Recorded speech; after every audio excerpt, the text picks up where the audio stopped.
আসসালামু আলাইকুম রহমতুল্লাহি ওবরকাতুহু।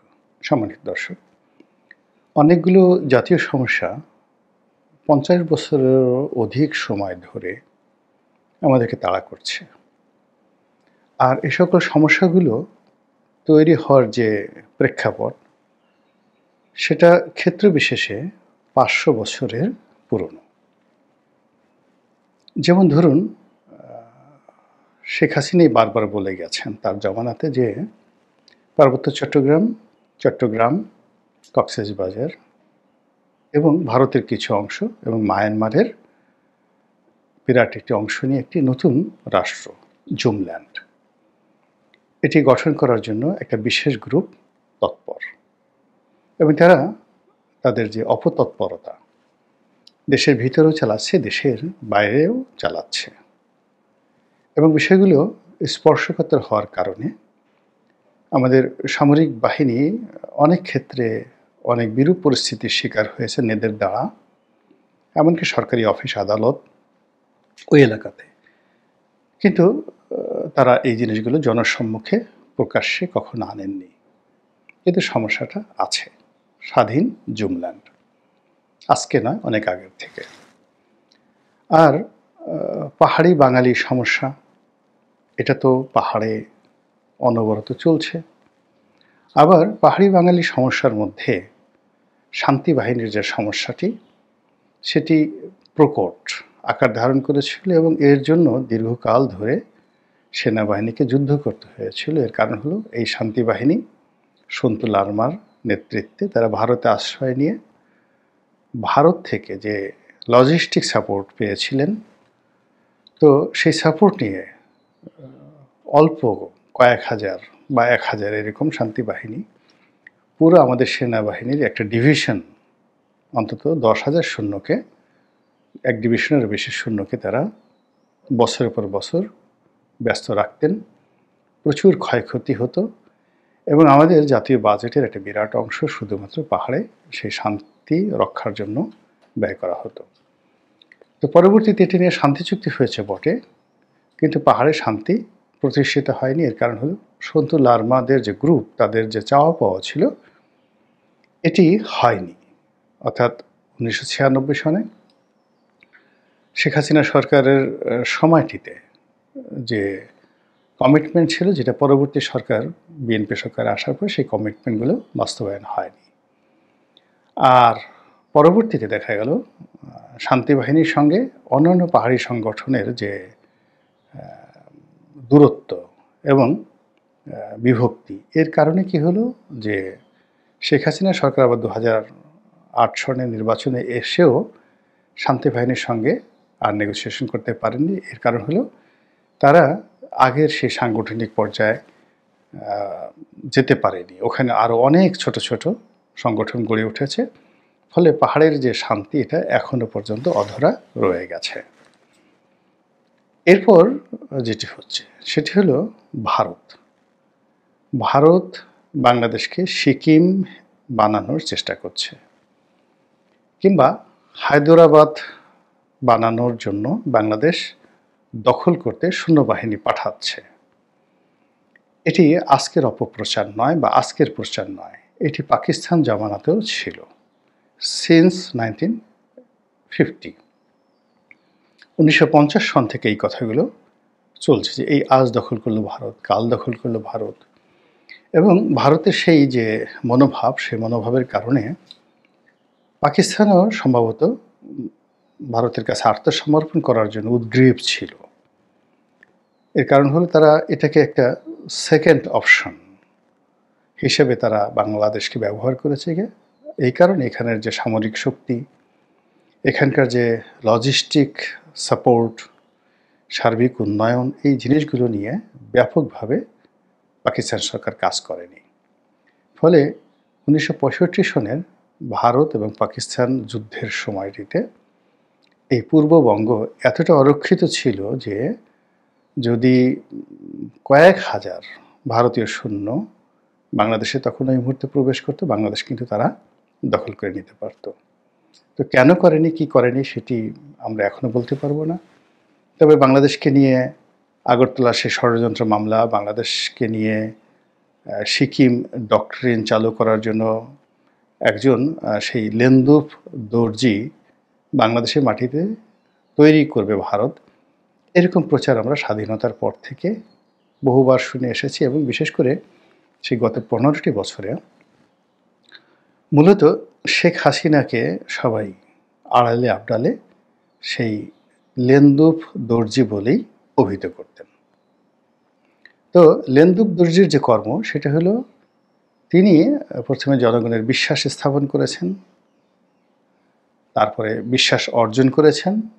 প্রথমে জনগণের মধ্যে বিশ্বাস স্থাপন করা যে you can trust me, then অর্জন করা, অর্থাৎ জনগণ তাকে বিশ্বাস করেছে। He has got the trustness of mass people, এই জিনিসগুলো তারা পেয়েছে। তারপর সেটাকে ব্যবহার করে পুরো দেশটিকে সে ভারতের হাতে তুলে দিয়েছে। তো এই যে লেন্দুফ দর্জির যে কর্মকাণ্ড, সেই কর্মকাণ্ডের সাথে তুলনা করে সবাই শেখ হাসিনাকে লেডি লেন্দুফ দর্জি হিসেবে অভিহিত করার চেষ্টা করেছে। এবং তিনি এখন দিল্লিতে আছেন। কাজেই তার সেই যে লেন্দুফ দর্জির যে ডক্ট্রিন, এটি কি আগের তুলনায় জনমনে কি বাড়ছে না কমছে, এটা আপনারাই সিদ্ধান্ত নেন। কিংবা বাংলাদেশে যে ভারত বিরোধী মনোভাব, সেই মনোভাব এবং ভারতের সঙ্গে আওয়ামী লীগের যে সম্পর্ক, সেই সম্পর্কের যে রসায়ন, সেটি এখন এই শেখ হাসিনার ভারতে যাওয়ার পর বাড়লো না কমলো? তৃতীয়ত হলো যে আওয়ামী লীগের যে রাজনীতি, সেই রাজনীতিতে আগামী দিনে তাকে ভারতের আশ্রিত, ভারতের লালিত, ভারতের পালিত একটি দল হিসেবে পরিচয় দিতে হবে।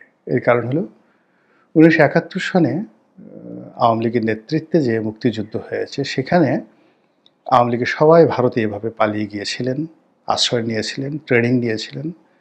অনেকে ফিরে এসেছেন, আবার অনেকে যুদ্ধের পরে এসে একেবারে মুক্তিযোদ্ধার সেজে গিয়েছেন। তো তারা বাংলাদেশে যতই হম্বিতম্বি করুন না কেন, ভারত সবসময় তাদেরকে বলতেন যে এরা তো আমাদের যাকে বলে অনুগ্রহভাজন, আমরা তাদেরকে দয়া করে স্বাধীনতা দিয়েছি, দয়া করে নেতৃত্বে বসিয়েছি, ওরা এত বড় বড় কথা বলবে কেন, এত ঢং করবে কেন? তো সেই কথা বলার পরে আবার এখন যদি আওয়ামী লীগ আবার এই রাজনীতিতে ভারতের দয়ায় পুনর্বাসিত হয়, সেক্ষেত্রে বাঙালি জাতীয়তাবাদ বা বাংলাদেশের জাতীয়তাবাদ, এই জাতীয়তাবাদ নিয়ে স্বাধীন সার্বভৌম বাংলাদেশের যে স্লোগান, এটি প্রতিষ্ঠা করা আওয়ামী লীগের জন্য অসম্ভব হয়ে পড়বে। এমনকি তারা যদি ভারতের সঙ্গে সরাসরি যুদ্ধ করে এবং যুদ্ধে যদি শহীদও হয়ে যায়, তবুও কিন্তু এই যে 71-এর সময় ভারতের সহযোগিতা নেওয়া, তার আগে আগরতলা মামলা ষড়যন্ত্র, তারপরে এই যে এই সময়টাতে আওয়ামী লীগের সব শীর্ষ নেতৃত্ব ভারতে গিয়ে যে আশ্রয় নিয়েছেন, আবার যদি কোনো কারণে তারা ফিরে আসে, তাহলে তাদেরকে একেবারে ডুপ্লিকেট লেন্দুফ দর্জি হতে হবে। এছাড়া একটা নতুন ধারা রাজনীতি, একেবারে ভারত বিরোধী একটা নতুন রাজনীতি যদি এই বাংলার মাটির থেকে আওয়ামী লীগ শুরু না করে, তাহলে মাস পিপল, জনগণ যারা এন্টি ইন্ডিয়ান সেন্টিমেন্টে ভোগেন, তারা কখনো আওয়ামী লীগকে মেনে নেবে না। এগুলো একটা ঘটনা। এই যে পরিস্থিতিগুলো, অর্থাৎ আগের যে সমস্যা, স্বাধীন জুমল্যান্ড সমস্যা, এরপরে পার্বত্য সমস্যা, এরপরে এই সিকিমের মতো বাংলাদেশ হয়ে যাবে, বা ভারতীয় সৈন্য বাংলাদেশে এসে তারা হায়দ্রাবাদের নিজামকে হটিয়ে যেভাবে হায়দ্রাবাদ দখল করেছিল সেভাবে করবে। এই সমস্যার সাথে আরেকটি সমস্যা, সেটা হলো রোহিঙ্গা সমস্যা। সেই রোহিঙ্গা সমস্যাটার একটা ঐতিহাসিক প্রেক্ষাপট আছে। বাংলাদেশে এই মুহূর্তে সরকারিভাবে হয়তো 11-12 লাখ রোহিঙ্গা আছে, বেসরকারিভাবে ধারণা করা হয় কম করে হলে 15 লাখ থেকে 20 লাখ রোহিঙ্গা বাংলাদেশে আছে। এবং বাংলাদেশের পাসপোর্ট নিয়ে কয়েক লাখ রোহিঙ্গা আবার বিদেশেও আছে।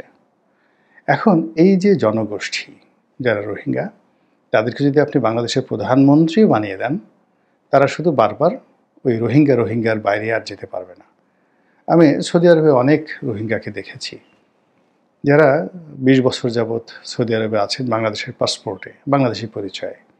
কিন্তু প্রথমেই তারা নিজেদেরকে পরিচয় দেন আমরা রোহিঙ্গা। এবং তারা যদি সুযোগ পায় তাহলে তারা সেই মায়ানমারে ফিরে যাবে। আর তাদের স্বপ্ন হলো এই কক্সবাজার এবং মায়ানমারের যে অংশটি তাদের যা রয়েছে আর কি, তো সেটি নিয়ে আলাদা একটি রাষ্ট্র গঠন করার। এর কারণ হলো নিকট অতীতে সেই মুঘল জমানার আগে তাদের একটা রাজত্ব ছিল। সেই রাজত্বটি একেবারে কুমিল্লা, নোয়াখালী, চট্টগ্রাম, পার্বত্য চট্টগ্রাম, খাগড়াছড়ি, বান্দরবন, কক্সবাজার, এই অঞ্চল, পুরো অঞ্চলটি মূলত এই রোসাঙ্গ রাজের অধীন ছিল। এবং আজকের আমরা যে বাংলা ভাষা, বাংলা সাহিত্য, এটা কিন্তু সেই রোসাঙ্গ রাজ, মানে রোহিঙ্গার যে রাজা, সেই রাজার রাজদরবারে এটি প্রতিষ্ঠিত হয়েছিল। এবং রাজদরবার থেকেই বাংলা ভাষাকে প্রমোট করা হয়েছিল। এবং বাংলার কবি আলাউল, বিখ্যাত কবি আলাউল, তার যে পদ্মাবতী কাব্যগ্রন্থ, তিনি সেই রোহিঙ্গা রাজার সেই যাকে বলা হয় সভাকবি ছিলেন। তো সেখানে তিনি হিন্দি কবি মালিক মোহাম্মদ জায়সি রচিত পদুমাবত যে কাব্য, ওটি পদ্মাবতী নামে অনুবাদ করেন বাংলায়, এবং বাংলা ভাষাটা ওখান থেকেই মূলত হয়। ফলে আপনি সপ্তদশ শতকের আগের যে বাংলা আর এখনকার যে বাংলা, এই দুয়ের মধ্যে বিশাল পার্থক্য। এবং আজকের যে আধুনিক বাংলা, এই আধুনিক বাংলাটা আসলে ওই রোহিঙ্গা যে রাজদরবার, সেখান থেকেই গ্রামেটিক্যালি এটা বিস্তৃত হয়েছে। তো যেটা বলছিলাম যে ওই যে রোহিঙ্গা রাজা, সেই রোহিঙ্গা রাজা তারা বংশ পরম্পরায় দীর্ঘদিন ধরে প্রায় 800 ইয়ার্স, 800 বছর ধরে ওই বিশাল এলাকা তারা শাসন করেছেন। এবং তাদের এই যে শাসন কর্মটি ছিন্ন বিচ্ছিন্ন করে দেয় মুঘল সম্রাট আওরঙ্গজেব কয়েকটি কারণে। প্রথম কারণ হলো যে দিল্লিতে যখন সিংহাসন নিয়ে সম্রাট শাহজাহানের ছেলেদের মধ্যে ভাতৃঘাতী যুদ্ধ হলো, তখন শাহজাদা যে বড় শাহজাদা, তিনি পালিয়ে প্রথম বাংলায় এলেন। এবং বাংলায় এসে বাংলার যে শাসক তাকে আশ্রয় দিলেন না, তিনি এখান থেকে আবার পালিয়ে তিনি চলে গেলেন এই রোহিঙ্গা রাজার এলাকাতে, যেটি মুঘলদের অধীন ছিল না, স্বাধীন ছিল। মানে আপনি চিন্তা করেন, ঢাকা থেকে তিনি কুমিল্লাতে চলে গেলেন, কুমিল্লার ওই অঞ্চল থেকে তার সে রাজত্ব শুরু হলো। তো সেখান থেকে তিনি খবর পাঠালেন এবং রোহিঙ্গা রাজা তাকে অভ্যর্থনা জানাতে চাইলেন, এবং তাকে সেই তার রাজধানীতে দাওয়াত দেওয়া হলো এবং তিনি সশরীরে সেখানে এলেন। তো সেখানে তার সঙ্গে খুব অমানবিক আচরণ করা হয় এবং তার কন্যাকে রেপ করা হয়, ধর্ষণ করা হয় মুঘল রাজকুমারীকে। এবং ওখানে নির্মমভাবে দারাশিকো নিহত হন সেই রোহিঙ্গা সেনাদের হাতে। এই ঘটনা যখন দিল্লিতে যায়, তখন আওরঙ্গজেবের যে রাজরক্ত, এই রাজরক্ত টগবগিয়ে ফুটতে থাকে। তিনি বাংলার যে শাসক, পরবর্তীতে যাকে পাঠালেন, শায়েস্তা খান। তো শায়েস্তা খানকে নির্দেশ দিলেন যে এই রাজাকে শায়েস্তা করার জন্য, এবং সে অনুযায়ী এই অভিযান পরিচালনা করে এই যে এখনকার যে চট্টগ্রামের যে এলাকাটা আমরা দেখেন, এই এলাকাটা মূলত শায়েস্তা খান এবং তার ছেলে বুজুর্গ উমেদ খান তিনি দখল করেন। তো এর আগ পর্যন্ত, মানে শায়েস্তা খান এবং বুজুর্গ উমেদ খানের আগ পর্যন্ত এই পুরো এলাকাটা 800 বছর ধরে রোহিঙ্গাদের অধীন ছিল। কাজেই আমরা তাদেরকে রোহিঙ্গা বলছি, অবজ্ঞা করছি, কিন্তু তারা এই ভূমিতে থেকে তারা বলছে যে এটি আমাদেরই ভূমি, এখানে আমাদেরই রাজত্ব ছিল। তো এই যে একটা ঐতিহাসিক যে মনস্তাত্ত্বিক যুদ্ধ, যেটা আমাদের বাঙালি আমরা যারা এখানে আছি আমরা অনেকে জানি না, অনেকে বুঝি না, এবং এটা কি করে একটা জাতিকে একটা যুদ্ধের দিকে নিয়ে যায়, কি করে একটা জাতিকে স্বাধীনতার দিকে নিয়ে যায়, এটাও আমরা জানি না। তো এই সকল সমস্যাগুলো এখন এই যে ইউনূস সরকার, ডক্টর মোহাম্মদ ইউনূস সরকারের উপর একসঙ্গে পড়েছে। কিন্তু ওনার যারা এই মুহূর্তে উজির আছেন, নাজির আছেন, বীর বাহাদুর আছেন, সেনাপতি আছেন, তারা কয়জন এই বিষয়গুলো নিয়ে উদ্গ্রীব, কয়জন উৎকণ্ঠিত, কয়জন এই বিষয়গুলো জানেন এবং কয়জন এই বিষয়গুলো সামাল দেওয়ার জন্য মানসিকভাবে, অর্থনৈতিকভাবে, প্রশাসনিকভাবে সক্ষম, এটা আমি জানি না। কিন্তু বাস্তবতা হলো এই সমস্যাগুলো যারা এর সাথে জড়িত, আমাদের প্রতিপক্ষ, তারা কিন্তু কন্টিনিউয়াসলি চেষ্টা করে যাচ্ছেন।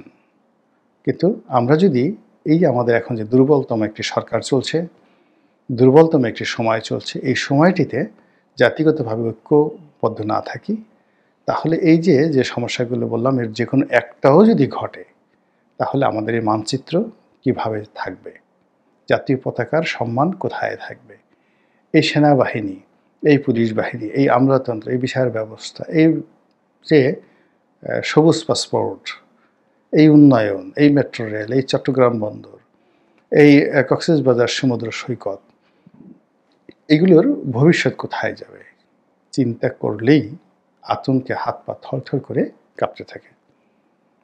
আল্লাহ আমাদের সবাইকে হেদায়েত দান করুন এবং হেফাজত করুন। আসসালামু আলাইকুম ওয়া রাহমাতুল্লাহি ওয়া বারাকাতুহু।